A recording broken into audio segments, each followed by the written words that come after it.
I want to talk to you about the specifics of what the US accomplished in that military action. We learned yesterday, obviously, the US had bombed Iran's nuclear facilities, and it sounds so simple to say, but explain to me the complexity of the operation, because while executed flawlessly, it wasn't without enormous risk, obviously. Yeah, well, it had a number of major things that contributed to its success. One was operational security. There was absolutely no leak whatsoever of this. Two is deception. They flew a couple of airplanes to the west towards Hawaii, and after they took off from the state of Missouri, which for our viewing audience in Australia, that's central to the United States, they took off the other 7 B-2 bombers, took off to the east. And they weren't doing any communications. They were moving radio silent in doing that. And the other part of the deception, I think, was President Trump himself. When he announced that, you know, we've got a couple of weeks here to negotiate a deal with them, I think he knew full well no deal was going to be made, and that decision had already been locked. Obviously, the goal of the mission was to destroy Iran's nuclear program. Can we say it's now destroyed? I don't think we know that answer yet. It's going to take some time. The Israelis have done significant damage to the 12 sites, with the exception of the Fordow site. So they've been systematic and deliberately working on this, but they needed the United States' help because of some of the capabilities at these sites were underneath the ground. Even though a lot of things have been destroyed at Isfahan and also in Natanz, to finish it off, they wanted the United States to help them do that. And in Fordow, they had limited capability because the underground enriched uranium and where the centrifuges are held is 300 feet underneath a mountain of rock.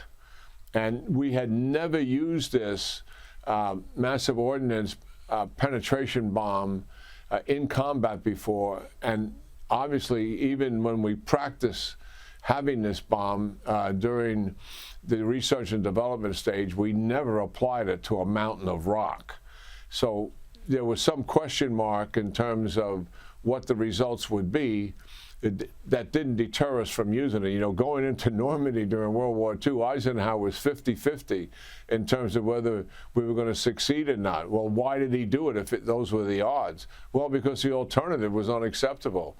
You know, that we wouldn't be able to defeat Germany without the Normandy invasion. The alternative here is unacceptable.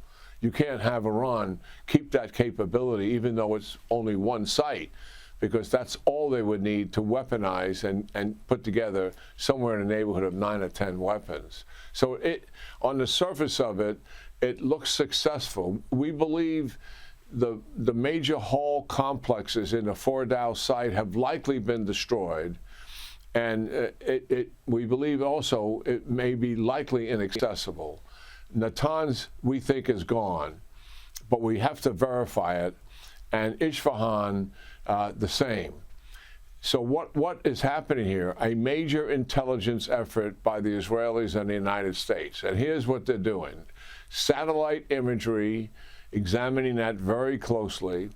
Number 2, aerial reconnaissance, largely being conducted by the Israelis. That means we're flying manned platforms over the site to take a look at and get a different picture than what a satellite is providing. The third thing, we are eavesdropping on the Iranians. We call this signal intelligence. Israeli has a capability, and the United States has the most exquisite capability in the world.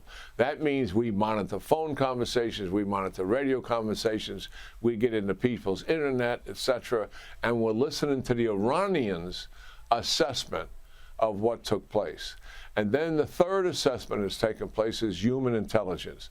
There are people on the ground, and those are likely the Mossad, and they will also try to attempt at verification in terms of the nature of the damage. So it'll take a few days, I think, to get a complete assessment made to see if there is anything left which would require the Israelis finishing it off or asking the United States, look, We still got a little piece of work here to do. Are you willing to go back and finish this?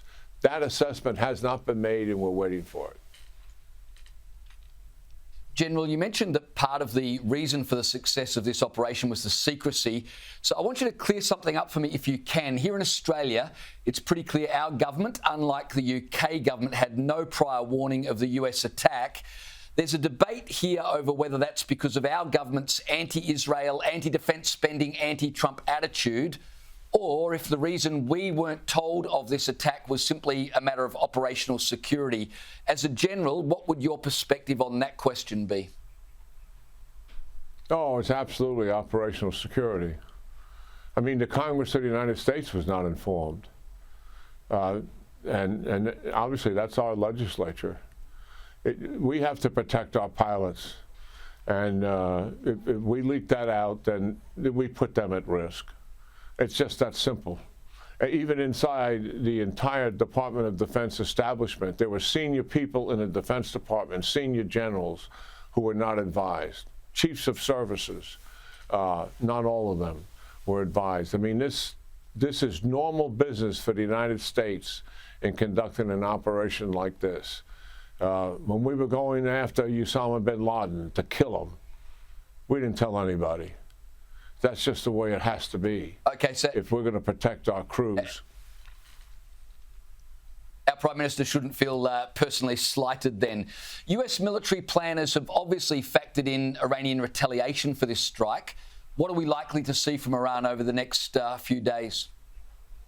I think there's a very good chance that they may not do much of anything if they want their regime to survive. And here's the reason. I'm absolutely confident President Trump and his administration has told Khamenei, the supreme leader, the Ayatollah, that if you attack and harm us at all, we are coming for you. And everything will be on the table.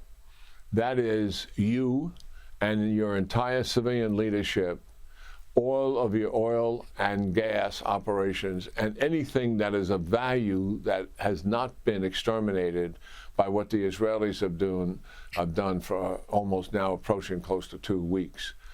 That would be consequential to him, and it would likely put him in a position where there would be an internal change of regime by someone else, leaders that are surviving that.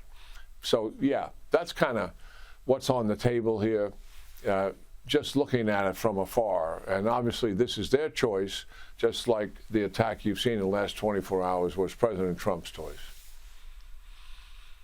Well, we're certainly going to be watching with anticipation to see where events go from here. General Jack Keane, thanks so much for your time tonight. Yeah, great talking to you and always your audience. Thank you.